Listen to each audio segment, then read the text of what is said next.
Good evening, नमस्कार, सत श्रीकाल।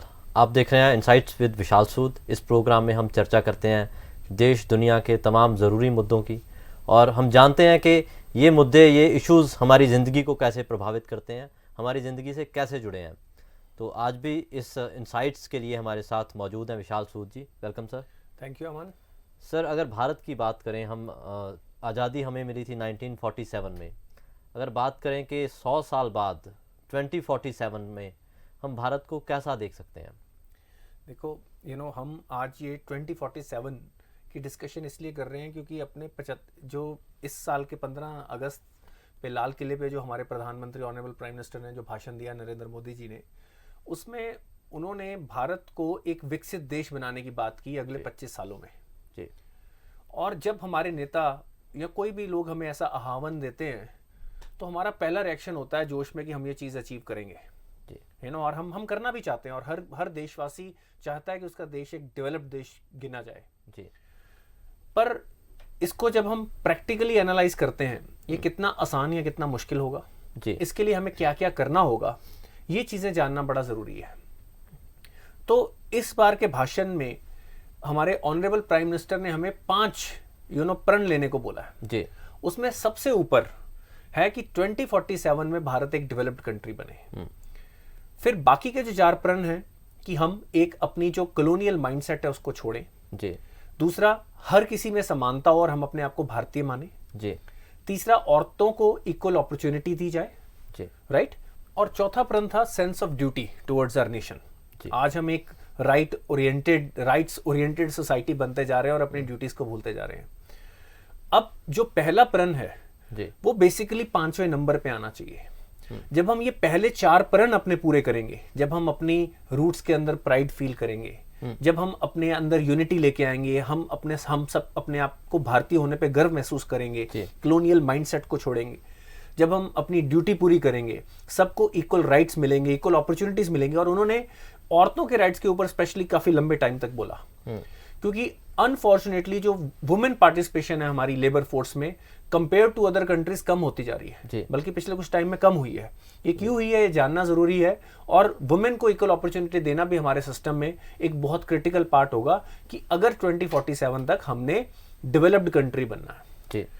तो अगर डेवलप्ड कंट्री बनना है, उसको पहले हमें देखना पड़ेगा हमें किस तरह की डेवलप्ड कंट्री बनना है। अगर हम ये सोचते हैं कि हम 140 करोड़ भारतीयों को, वो शायद तब तक 150 करोड़ भारतीय हों, कि वो उस तरह का लाइफस्टाइल जो आज डेवलप्ड कंट्रीज में हम देखते हैं, अगर मैं अमेरिका की बात करूं, जिस तरह की एनर्जी कंजम्पशन है, जिस तरह की उनकी ईटिंग हैबिट्स हैं, जिस तरह की उनकी डिपेंडेंसी है, जो बेसिकली पोल्यूशन करने वाली एनर्जी सोर्सेज हैं, नॉन रिन्यूएबल सोर्सेज हैं, चाहे ऑयल है, चाहे कोल है, इन सब चीज़ों पे, तो जिस तरह की उनकी डाइट हो गई है, जिस तरह के वो नेचर को एक्सप्लॉइट कर रहे हैं, अगर हम सोचते हैं कि उस तरह का डेवलप्ड कंट्री हम बन पाएंगे, मेरे को ये पहले तो लगता है वो पॉसिबल नहीं है जी, क्योंकि उतनी रिसोर्सेज नेचर में है ही नहीं जी कि 150 करोड़ उस तरह का लाइफस्टाइल जी पाए।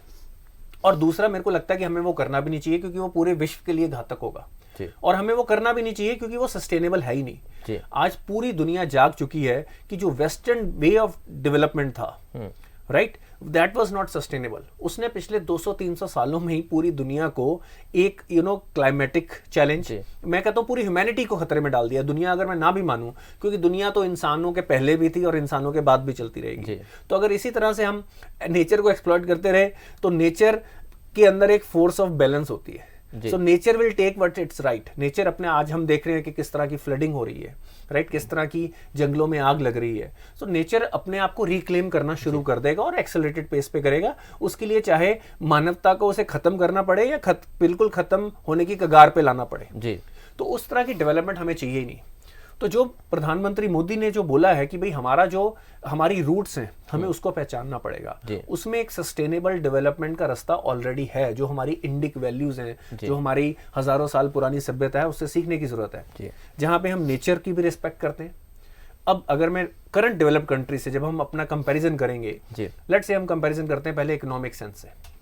हम जनरली सोचते हैं कि जीडीपी की टर्म्स में एक एस्पेक्ट होता है जो प्राइमरी, कि आपकी इकोनॉमिक प्रॉस्पेरिटी कैसी है, जो देखा जाता है।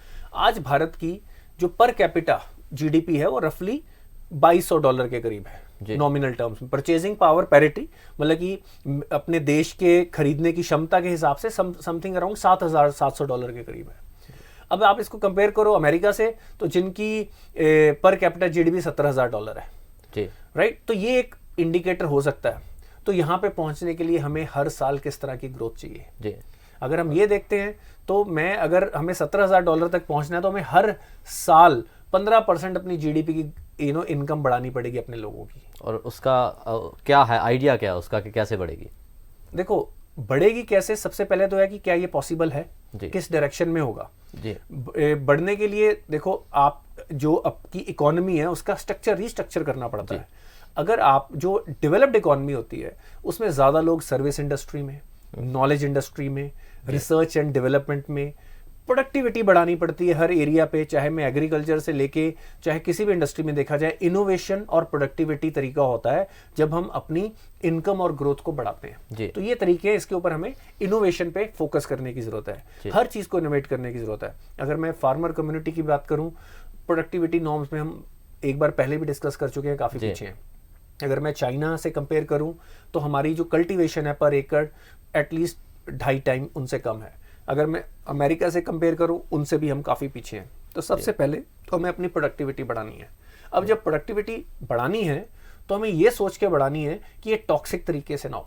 जी, अभी हम देख रहे हैं कि ऑलरेडी मैं अगर पंजाब की बात करूं, कितने लोगों में कैंसर इंसिडेंट्स कितने बढ़ते जा रहे हैं। और क्लियर कट साइंटिस्ट ये बोलते जा रहे हैं जो हम एक्सेसिव यूरिया और पेस्टिसाइड इस्तेमाल कर रहे हैं और भी अलग तरीके के पॉल्यूटेंट्स हैं, पर वो एक मेजर कारण बनते जा रहे हैं जो हमारी डाइट के अंदर जा रहे हैं, जिसके कारण काफी लोगों में कैंसर की परसेंटेज बढ़ती जा रही है। जी, तो हमें ऑर्गेनिक तरीके से कैसे अपनी प्रोडक्टिविटी बढ़ानी है, नेचुरल तरीके से, ये पार्ट हमें देखना पड़ेगा जो इस काम को डेफिनेटली और मुश्किल करता है।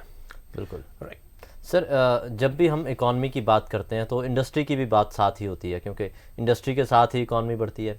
तो इंडस्ट्री में क्या क्या रिफॉर्म्स होने चाहिए भारत में, जो हम 47 का भारत देख रहे हैं, 2047 का। तो अगर हम उम्मीद करते हैं कि 15% नहीं भी 10% भी ग्रोथ चाहिए हमें, तो वो कैसे आएगी इंडस्ट्री के? देखो इसमें 2-3 चीज़ें आपको हैंडल करनी पड़ेंगी। पहले तो इंडस्ट्री की अगर हम बात करें जी, तो हमें non polluting technology oriented industry में एक सुपर पावर बनना पड़ेगा। आज कोइंसिडेंटली जी, बिकॉज ऑफ जियोपॉलिटिकल टेंशंस, चाहे चाइना ताइवान की मैं बात कर लूं, जो अभी कोविड के दौरान हुआ, पूरी दुनिया को एक ऐसे हब की जरूरत है जहां पे बेटर तरीके से मैन्युफैक्चरिंग हो पाए, राइट, उनके लेटेस्ट इक्विपमेंट बन पाए, और हमारी डोमेस्टिक मार्केट भी बहुत बड़ी है। जी, तो जो इलेक्ट्रॉनिक्स हैं, इलेक्ट्रॉनिक कंपोनेंट्स हैं, जो चिप्स हैं, राइट, इस तरह की चीजें जो आगे फ्यूचर में पूरी दुनिया को चलाएंगी, जी, राइट, उसके ऊपर हमारा फोकस होना चाहिए। और इनकी प्रोडक्शन कैसे नॉन पोल्यूटिंग तरीके से हो, ये हमें इंश्योर करना है। मैं एक चीज बड़ी प्राउडली बताना चाहता हूं कि जो हमारे क्लाइमेटिक नॉर्म्स थे, जी, अभी जो एक जो समझौते हुए सारी कंट्रीज के बीच में कि जो उनके एमिशन है उनको कट करना है, भारत 1 दशक आगे चल रहा है। जी, भारत को जो टारगेट्स 2032 में अचीव करने थे, भारत वो 2022 में अचीव कर चुका है। तो इस तरीके से हम जो अपना योगदान है पूरी दुनिया का पोल्यूशन कम करने में ऑलरेडी बेटर तरीके से कर पा रहे हैं। जी, तो मेरे को ये लगता है कि इस तरह की इंडस्ट्रीज और ऑफ कोर्स ये सर्टन एरियाज होंगे। फिर जो हमारी फूड इंडस्ट्री है उसको कैसे हाई वैल्यू और डिवर्स किया जाए, जो हेल्दी भी हो और हमारे फार्मर्स की इनकम को बढ़ाया जाए। वाटर की यूटिलाइजेशन, ग्राउंड वाटर जो एक लिमिटेड रिसोर्स है, उसकी यूटिलाइजेशन कैसे बेटर हो। अदरवाइज हम ये एक ऐसा फ्यूचर देख रहे हैं, कुछ मामलों में भारत ऐसा फ्यूचर देख रहा है कि काफ़ी जो आज प्रोडक्टिव एरियाज हैं वो शायद कल को बेसिकली डेजर्ट्स बन जाए। जी, तो ये चीज़ हमें ध्यान रखनी है। जी सर, आज़ादी के 75 साल बाद भी ना एक हम चीज़ देखते हैं कि हमारे बॉर्डर्स हैं वो सिक्योर नहीं हो पाए। वहाँ पे कुछ ना कुछ चलता रहता है, फायरिंग होती रहती है, सीज फायरिंग होती है। अब कुछ सालों से कुछ कम हुआ है, पर अभी भी भारत को ज़रूरत है अगले 25 साल में डिफेंस के लिए क्या होना चाहिए, क्या डिफेंस का स्ट्रक्चर कैसे बनाना चाहिए ताकि हमारे भारत को एक और स्ट्रॉन्ग और सेफ नेशन माना जाए। देखो ऑफ कोर्स कोई भी डेवलप्ड कंट्री अगर वो अपने डिफेंस में स्ट्रांग नहीं है, अगर मिलिटरीली स्ट्रांग नहीं है, तो अपनी इकोनॉमिक प्रॉस्पेरिटी को डिफेंड कर ही नहीं सकती। जी, हम एक आइडियल वर्ल्ड में नहीं रहते हैं जी, जहां पे हम सोचें कि लोग हमारी प्रॉस्पेरिटी से खुश होंगे। हम बड़े एक हॉस्टाइल एनवायरनमेंट में, जियोपॉलिटिकली हमारा एक बड़ा हॉस्टाइल एनवायरनमेंट है, जहाँ पे हमारे एक साइड पे चाइना और एक साइड पे Pakistan, they are always trying to interfere with our peace and prosperity. तो वो उसमें उस तरीके से हमें अपने आप को एक डिफेंस के पर्सपेक्टिव से सिक्योर करना है जी। अब देखो, किसी भी देश की प्रोग्रेस का एक हार्डवेयर पार्ट होता है और एक सॉफ्टवेयर पार्ट होता है जी। हमें उन दोनों पे फोकस करने की जरूरत है। फॉर्चुनेटली अब करंट जो गवर्नमेंट है, करंट डिस्पोजिशन है, वो हमारे हार्डवेयर पार्ट पे उसने काफी फोकस करना शुरू कर दिया है। हार्डवेयर पार्ट क्या होता है? Infrastructure, defence equipment, roads, airports, ports, ये सारी डेवलपमेंट जो 2015 और 25 के बीच में हमने जितनी रोड्स और इंफ्रास्ट्रक्चर डेवलप किया है, वो हमने 1950 से लेके 2015 तक भी नहीं किया था जी। तो इसका मतलब है कि हम समझ गए हैं कि सिर्फ सॉफ्ट पावर से काम नहीं चलेगा, हार्ड पावर की भी जरूरत है। तो जो हार्डवेयर है एक किसी भी इकोनॉमिक ग्रोथ का और एक नेशनल सिक्योरिटी का, उसके ऊपर काफी काम हुआ है। तो जो सेकंड पार्ट होता है इसका, वो होता है कि आपकी टेक्निकल नो हाउ, आपकी कम्युनल हार्मनी, राइट, एक बेसिकली सेंस ऑफ यूनिटी जिसका भी आह्वान हमारे ऑनरेबल प्रधानमंत्री ने किया है। तो ये सारे सेकंड एस्पेक्ट हैं उसके। तो मेरे को ये लगता है कि भाई जब हम हार्डवेयर और सॉफ्टवेयर का एक बैलेंस बना के चलेंगे, हमें ये इंश्योर करना पड़ा कि हमारी कम्युनिटीज के बीच में यूनिटी हो, राइट, लोगों को फेयर ट्रीटमेंट मिले, हर सिटीजन को बराबर राइट्स मिले, किसी के it should not become a majoritarian state also, and it should not become a minority appeasement state also. Every Indian is an Indian for whatever, वो जिस भी रिलीजन से हो, और हर कम्युनिटी के हर ऑक्यूपेशन के राइट्स इक्वली प्रोटेक्टेड हो, ताकि हर ऑक्यूपेशन के लोगों को लगे कि बीइंग इन इंडिया, अगर कोई भी देश पावरफुल होता है तो वहां पे ये बोला जाता है कि it is a land full of opportunities, equality, harmony and peace. तो अगर हमें भारत को एक डेवलप्ड कंट्री बनाना है तो ये एक हमारा मेजर गोल होना चाहिए। बिल्कुल सर डिफेंस के मामले में हम अभी भी बहुत वेपन हम इंपोर्ट ही कर रहे हैं और काफ़ी हम पीछे चल रहे हैं दुनिया से। दुनिया के बाकी जो देश हैं, चाहे डेवलप्ड कंट्रीज़ हों चाहे या डेवलपिंग हों, पर उसके मामले में कई रिस्क हैं हमारे पास जो हम इंपोर्ट ही कर रहे हैं, हम नहीं मैन्युफैक्चर कर रहे। तो उस तरीके से क्या कदम बढ़ाने चाहिए आगे में? देखो, सर्टन की टेक्नोलॉजीज हैं जिस पे हमें फोकस करने की जरूरत है, जो कीवर्ड्स हैं आज की डेट में डिफेंस के अंदर। एक है drone technology. Of course government ने डिस्कशन शुरू कर दी है और इसके ऊपर सीरियस डेवलपमेंट के साथ drones will be the future of warfare. तो हमें ड्रोन टेक्नोलॉजीज में, बिकॉज हमारे ड्रोन टेक्नोलॉजी में software development, of course hardware भी पार्ट है, जिसके अंदर हमारी एक एज रही है इंडिया की। हमारे पास बेस्ट डेवलपर्स हैं, बेस्ट कोडर्स हैं। तो आज उस टेक्नोलॉजी को यूज करके अगर हम ड्रोन में अपने आप को एक एज बना लें, वो एक इंपॉर्टेंट पार्ट है। हमारा अभी पहला ही फाइटर प्लेन तेजस लॉन्च हुआ है, तो उस मामले में हम जो दुनिया की जो सुपर पावर्स हैं एक जनरेशन पीछे चल रहे हैं, उसको भी हमें कवर अप करने की जरूरत है। Another part is hypersonic missiles. आज चाइना और रशिया उसमें पूरी दुनिया में आगे निकल चुके हैं और कोई कंट्री नहीं है। तो भारत शायद तीसरा या चौथा कंट्री बन जाएगा जो हाइपरसोनिक मिसाइल्स और सिस्टम्स बना पाएगा। तो ये सारी चीजें हैं। Artificial intelligence is one area which we need to focus on. अगर हमें फ्यूचर, और आर्टिफिशियल इंटेलिजेंस सिर्फ एक एक्सटर्नल डिफेंस नहीं, इंटरनल डिफेंस में भी काम आएगी कि हम जो इंडिया के अंदर भी जो एलिमेंट्स हैं, एंटी नेशनल एलिमेंट्स हैं, उनको मॉनिटर करने में, सिक्योरिटी चेक करने में, तो आर्टिफिशियल इंटेलिजेंस जैसी टेक्नोलॉजीज पे इंडिया को सेल्फ डिपेंडेंट बनना है। उसके लिए हमें बेस्ट साइंटिस्ट, बेस्ट ब्रेन्स को इंडिया में रिटेन करना पड़ेगा, इनफ अपॉर्चुनिटीज देनी पड़ेगी। बिल्कुल सर, अभी आपने बात की थी इंडिक वे ऑफ डेवलपमेंट, तो उस पर अगर बात करें तो ये नहीं हो सकता कि एजुकेशन की बात ना हो, क्योंकि भारत जो पौराणिक कथाओं का जो भारत था उसमें भी विदेशों से लोग आते थे, यहाँ शिक्षा ग्रहण करते थे और फिर वो अपने देशों में जाके उसी शिक्षा को प्रचार प्रसार करते थे। तो क्या वो चीज़ दोबारा हो सकती है कि भारत में लोग शिक्षा के लिए आएँ, एजुकेशन के लिए आएँ? देखो, हो सकती है, पर उसके लिए हमें बहुत एफर्ट्स, आज हमारा एक बहुत बड़ा रिस्क है डेवलप्ड कंट्री बनने से, हमारी education kind of substandard है to a certain level. Especially जो हमारी प्राइमरी स्कूल एजुकेशन है, जो सरकारी स्कूलों में दी जा रही है, उसकी क्वालिटी इंप्रूव करने की ज़रूरत है। जो हमारी अब तक की एजुकेशन थी वो क्रैमिंग बेस्ड थी, वो भी एक कॉलोनियल माइंडसेट का रेजिड्यू था कि हमारा जो करंट एजुकेशन सिस्टम था, इट वाज जो कॉलोनियल लोगों को जिस तरह के लोग चाहिए थे, जो ज्यादा क्रिएटिव ना हो, जो ज्यादा इनोवेटिव ना हो, बस एक क्लरिकल माइंडसेट वाले लोग, उस तरह का एजुकेशन सिस्टम था। और आज हमने उसमें कुछ चेंजेस लाने की कोशिश की है with new national education policy. पर एजुकेशन हिस्ट्री जानती है, आप कोई भी स्टडी के ऊपर स्टडी उठा के देख ले, अगर कोई कंट्री डेवलपिंग से डेवलप्ड कंट्री बनी है, वो सिर्फ और सिर्फ एजुकेशन के बेसिस पे बनी है। क्योंकि जब आप लोगों को एजुकेट कर देते हो, आप उनके अंदर एक अवेयरनेस क्रिएट कर देते हो, एक सेंस ऑफ रिस्पॉन्सिबिलिटी क्रिएट कर देते हो, अपने आप ही आप एक इकोनॉमी के उस सेक्टर में फोकस हो जाते हो जिसमें हाई वैल्यू और हाई इनकम जनरेट होती हैं जी। तो मेरे को लगता है कि जो भारत विश्व गुरु था, आज दोबारा विश्व गुरु बन सकता है। और हमें एक कॉम्बिनेशन लेना है, जो हमारी ट्रेडिशनल, मैं जैसे हेल्थ की बात कर लूं जी, आज एलोपैथी के जो साइड इफेक्ट्स हैं पूरी दुनिया जानती है, राइट। जो एक फार्मास्यूटिकल इंडस्ट्री का जो एक माफिया है, जो लोगों को दवाइयां खाने पे फोर्स कर रहा है। अभी एक केस चला कि एक मेडिसिन कंपनी ने 1000 करोड़ रुपए की डॉक्टरों को काइंड ऑफ रिश्वत दी कि वो बिना वजह दवाइयां सब्सक्राइब की जाएं। तो हमें अपने ट्रेडिशनल हेल्थ सिस्टम, हम हमारे भारत में सबसे पहले आप देखिए कि सर्जरी हुई, इतने इनोवेटिव तरीके थे, जो नेचुरल थी, जो नेचुरल पैथी है, जिसके मिनिमम साइड इफेक्ट्स होंगे। उसके ऊपर बेस्ट ब्रेन्स को अट्रैक्ट करने की जरूरत है, उसके ऊपर साइंटिफिक पैनल्स बनाने की जरूरत है। पूरी दुनिया से बेस्ट ब्रेन्स को बुला के जो डॉक्टर्स हैं, हमें आज मॉडर्न मेडिसिन और अपने ट्रेडिशनल मेडिसिन को कंबाइन करते हैं। उनके पास जो नई टेक्नोलॉजी है, जो नए सिस्टम्स हैं, उसको इंटीग्रेट करते हैं। इससे हमारी जो ट्रेडिशनल मेडिसिन की, जो पिछले जो 400-500 साल के अंग्रेजों के रूल के कारण जिसको डिस्क्रेडिट किया गया, अंग्रेजों ने डिस्क्रेडिट किया, उसकी दोबारा क्रेडिबिलिटी बनाने की जरूरत है। और हम लोगों को ऐसे ब्लेम नहीं कर सकते, आप ट्रेडिशनल सिस्टम पे बिलीव नहीं कर रहे, उसकी क्रेडिबिलिटी बनानी पड़ेगी, क्योंकि कई सौ सालों में उसकी क्रेडिबिलिटी रेज जानबूझ के की गई है। अब उसके ऊपर क्या सिर्फ नॉलेज काम नहीं आती है मेडिसिन की, उसके जो बेस्ट प्रैक्टिशनर्स भी होने चाहिए। तो क्या बेस्ट ब्रेन्स उस ट्रेडिशनल मेडिसिन को पढ़ रहे हैं, उसको समझ रहे हैं, ये चीजें भी हमें इंश्योर करनी पड़ेंगी।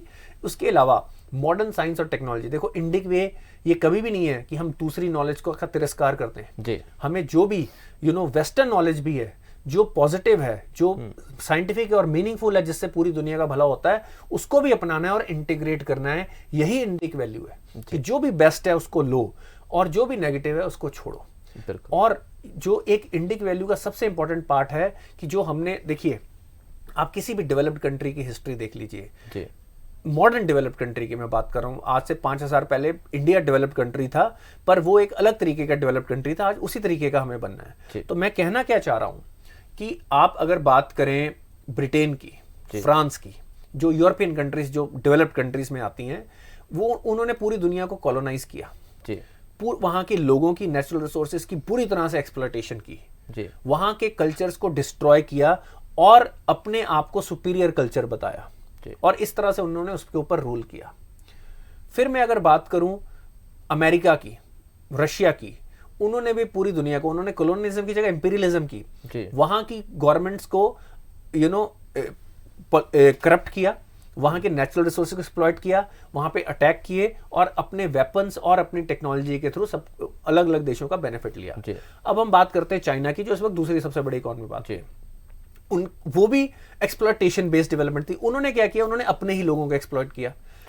जो उनके रूरल एरियाज के लोग थे उनको शहरों में भेजा, बिना उनकी मर्जी के, बिना उनकी चॉइस के। उनको छोटे छोटे जगह पे बेसिक ह्यूमन नीड्स के बिना भी उनको बेसिकली लेबर में दिया गया, ताकि फैक्ट्रियां प्रोड्यूस कर पाएं लो कॉस्ट पे, जिसको एक्सपोर्ट किया जाए। तो उन्होंने अपनी ही एक सेट ऑफ पॉपुलेशन को एक्सप्लॉइट किया, ताकि दूसरे सेट ऑफ पॉपुलेशन का बेनिफिट हो पाए या एक डेवलप्ड इकोनॉमी बन पाए। पर भारत को इस तरह की डेवलप्ड इकोनॉमी बनना नहीं है, और लेट्स सपोज कि अगर कोई सोच ले तो हम बन भी नहीं सकते, क्योंकि अब वो चांसेस रहे नहीं है। Fortunately we know we have हमारे पास बेटर वे है। हम बेसिकली एक नेचुरल तरीके से साइंटिफिक टेम्परामेंट के साथ, where we believe in everyone's growth, हमें उस तरह की डेवलप्ड इकोनॉमी बनना है जहां पे हमारी ग्रोथ में हमारे नेबर्स का बेनिफिट हो। आज हम सोच रहे हैं कि पाकिस्तान और चाइना हमारे एनिमी है, हमें ये भी कोशिश करनी चाहिए कि 25 साल बाद हमें स्ट्रांग तो होना है कि शायद 25 साल बाद ये हमारे फ्रेंडली कंट्रीज हो। अगर आपका नेबरहुड फ्रेंडली है तो आप सोचो आपकी यहाँ पे जो रिस्क है वो कितने कम हो जाते हैं, आपका जो पैसा है, जो इन्वेस्टमेंट है, लोगों की भलाई पे कितनी लग सकती है। बिल्कुल। तो हमें ये भी स्ट्रेटेजिकली देखना है, और देखो वो होगा तभी जब आप स्ट्रांग हो गए। देखो गीता में लिखा है कि शक्ति ही शांति का सबसे अच्छा रास्ता है। तो जब हम स्ट्रांग होंगे, जब हमारे दुश्मन देशों को पता, और हमारी विल भी स्ट्रांग हो, सिर्फ स्ट्रांग आर्मी इंडिया की रही है, पर पॉलिटिकल विल भी स्ट्रांग होनी चाहिए कि अगर हमारे खिलाफ कोई एक्शन होगा तो हम मुंह तोड़ जवाब देंगे जी। तो अगर वो विल भी स्ट्रांग होगी तो देशों को लगेगा कि there is no point fighting the super power, right, it's better to collaborate, और हम अपना दोस्ती का हाथ बढ़ा के रखें।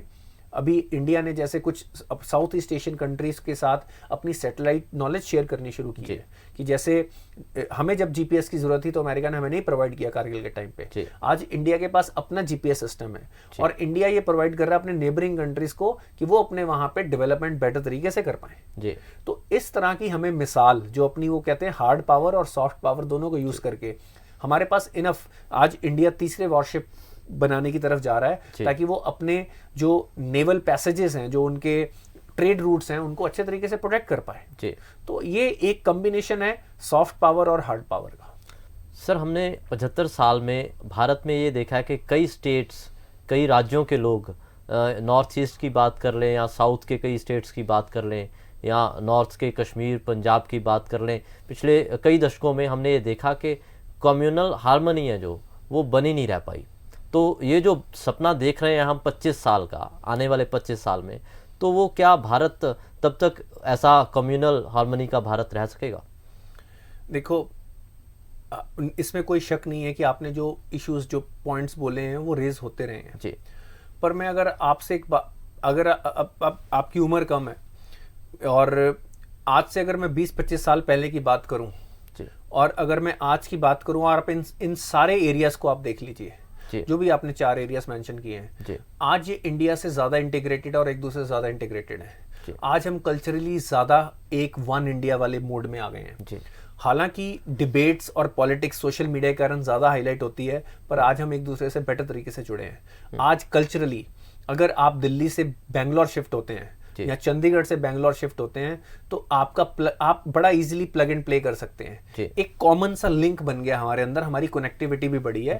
हालांकि बिकॉज ऑफ वेरी एक कैकोफोनी है पॉलिटिकल वॉइसेस की, जो अपनी पहचान बनाए रखने के लिए इन जो डिफरेंसेस हैं उसको हाईलाइट और उनको गर्म रखना चाहती है, जबकि लोग एक दूसरे से बेटर इंटीग्रेट हो रहे हैं। लोग आज भारत के आइडिया में और ज्यादा बिलीव कर रहे हैं एंड दे आर कॉन्ट्रीब्यूटिंग।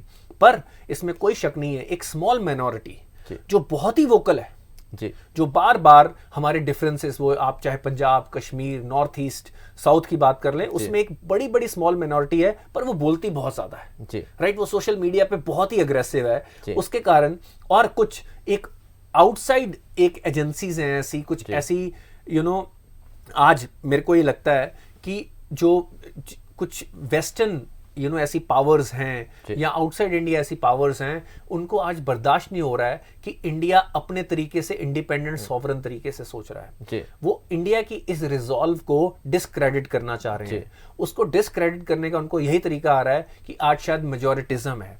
मेरे को ये लगता है कि अगर मैं बात करूं, हमारे यहाँ पे हमेशा मेजॉरिटी माइनॉरिटी की बात होती है।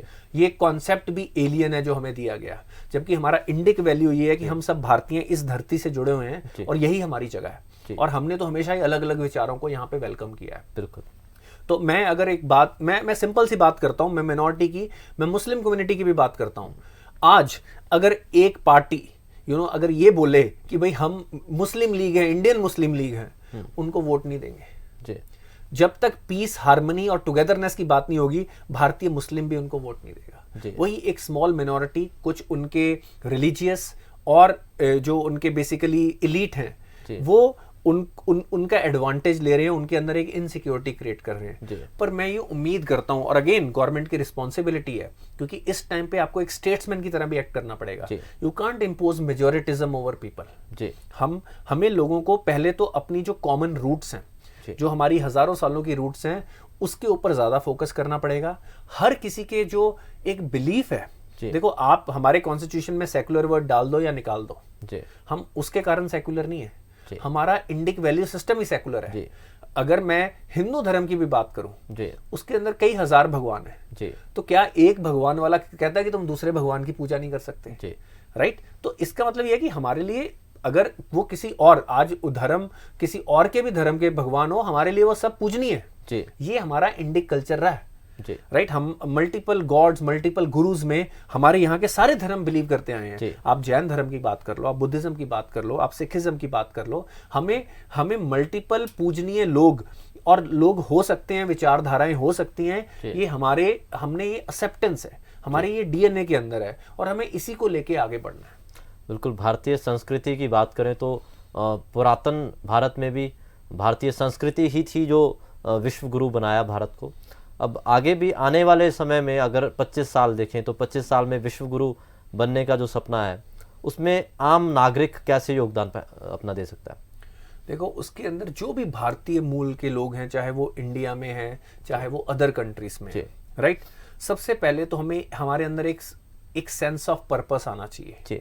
राइट, सबसे पहले वो सेंस ऑफ पर्पस आएगा जब हम खुद को जानेंगे, अपनी संस्कृति को जानेंगे, अपनी वैल्यूज को जानेंगे, अपनी मातृभाषा को जानेंगे, चाहे वो पंजाबी है, चाहे हिंदी है, चाहे वो तमिल है, हम अपनी मातृभाषा के थ्रू अपनी रूट्स और वैल्यूज को समझें। राइट, हम ये जाने कि भाई हमें अगर राइट्स मिलने हैं तो सबसे पहले रिस्पॉन्सिबिलिटीज पूरी करनी पड़ेगी। एक स्टूडेंट है, वो जब ये सोच के, देखिए मैं ये एग्जांपल है, देखो भारतीय चाहे वो दुनिया में कहीं पे भी हो, राइट, चाहे वो हमारे एनआरआई भाई बहन हो, चाहे वो हमारे लोकल पॉपुलेशन हो, एक सेंस ऑफ रिस्पॉन्सिबिलिटी हमें एक अपने अंदर लानी पड़ेगी, हमें एक रिजॉल्व पर्सनली भी लेना पड़ेगा। देखो, फ्यूचर डेवलप्ड कंट्री क्या होता है, वहां पे हर चीज क्वालिटी की होती है। बिल्कुल, वहां पे हेल्थ सर्विसेज क्वालिटी की होती हैं, वहां पे आपके इक्विपमेंट हाई क्वालिटी के होते हैं, वहां पे एजुकेशन हाई क्वालिटी की होती है। तो कोई भी चीज हाई क्वालिटी की कैसे बनती है? जब जो लोग उसको बना रहे हैं वो हाई क्वालिटी के हों। तो सबसे पहले हम जो भी काम करें, मैं एक बच्चे से शुरू करता हूं जो क्लास में, जिसने अपनी होमवर्क या असाइनमेंट देना है, वो ये सोच के दे कि मैं इसको हाई क्वालिटी, सिर्फ हमारे इंडिया में इस वक्त सबसे बड़ी प्रॉब्लम ये है कि हम बहुत एवरेज काम चलाऊ काम करके ओके हैं। ये भारत का सबसे बड़ा इस वक्त कमी है। हम लो क्वालिटी काम करके भी हम ओके हैं। राइट, हम आज 75 साल बाद हम पहली बार सोच पा रहे हैं कि भाई बेसिक चीजें कितनी जरूरी हैं।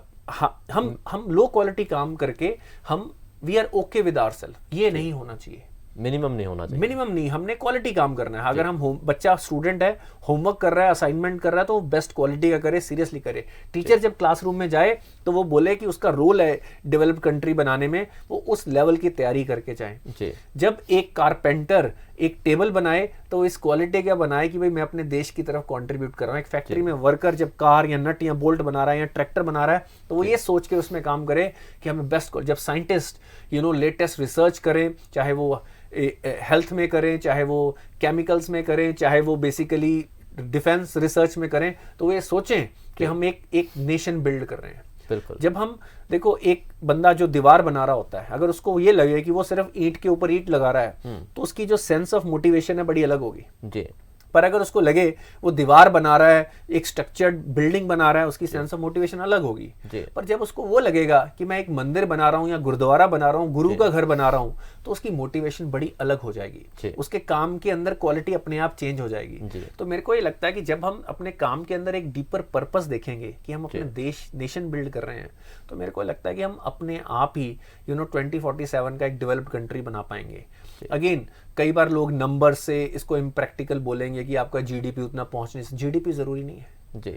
राइट, एक डेवलप्ड कंट्री वो होता है कि जहां पे जो देखो एक नॉर्मल डिस्ट्रीब्यूशन होगी वेल्थ की, कुछ लोग गरीब होंगे, कुछ लोग अमीर होंगे, मतलब किसी के पास कम पैसा होगा।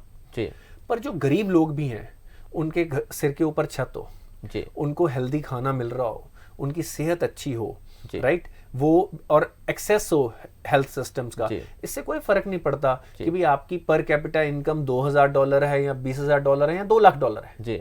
तो अल्टीमेटली अगर सबके पास वो बेसिक नेसेसिटी, एक डिग्निफाइड लाइफ है, that is what makes for a developed index, जहां पे लड़कियों को इक्वल अपॉर्चुनिटी है, जहां पे हम सबके पास बेसिक हेल्थ। आज 75 साल के बाद हम पहली बार इस तरफ ध्यान दे रहे हैं कि हर घर में जल हो नल के थ्रू। आज हम पहली बार सोच पा रहे हैं कि हर घर में टॉयलेट्स हों। ये बेसिक चीजें थी और ये ह्यूमन डिग्निटी के लिए जरूरी है।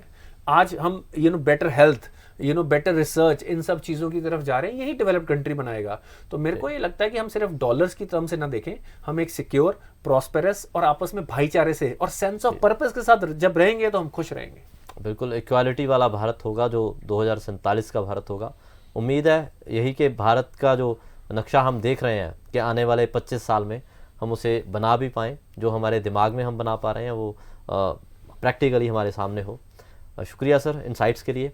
इस तरह की ज़रूरी जानकारी और इनसाइट्स लेके आते रहेंगे, ज़रूरी मुद्दों पर बात करते रहेंगे। देखते रहिए इनसाइट्स विद विशाल सूद।